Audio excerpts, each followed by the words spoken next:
ఇది ఆగరా steering auto నేర్చుకున్నా పీనపల్లి చండూరు నడిపిన మన ఎండాకాలం సెల్లాలి 10th అయిపో మన బ్యాచ్ అయిపోగానే 2 నెలలు నడిపిన. తర్వాత హైదరాబాద్కి పోయినా క్లీనర్గా చేసిన 2 నెలలు. మళ్ళీ ఊరికి వచ్చిన క్లీనర్గా ఎందుకు చేసిన హైదరాబాద్లో నడపడం ఆటోనే ఇక డ్రైవింగ్ అక్కడ పర్ఫెక్ట్ కావాలని. మళ్ళీ ఊరికి వచ్చిన తర్వాత మోహన్ ఎమ్మటి ఈసీఎల్ పోయినా కుషాయిగూడలో ఒక 2 నెలలు ఉన్నాడు. మోహన్ ఎమ్మటే ఉన్నా అక్కడ కంపెనీలో పనిచేసినాం. 2 నెలలు అయిపోయింది.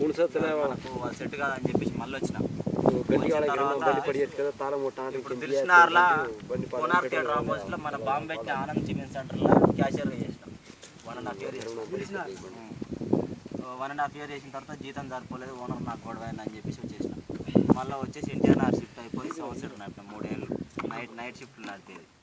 3 ఏళ్ళు నడిపిన తర్వాత ఒక చిన్న గొడవ అయింది అనమాట ఎన్టీఆర్ నగర్లో. అది పిఎస్ దాకా పోయింది. పిఎస్ దాకా పోయేసరికి ఎన్టీఆర్ నగర్లో లవ్లు ఉండవు.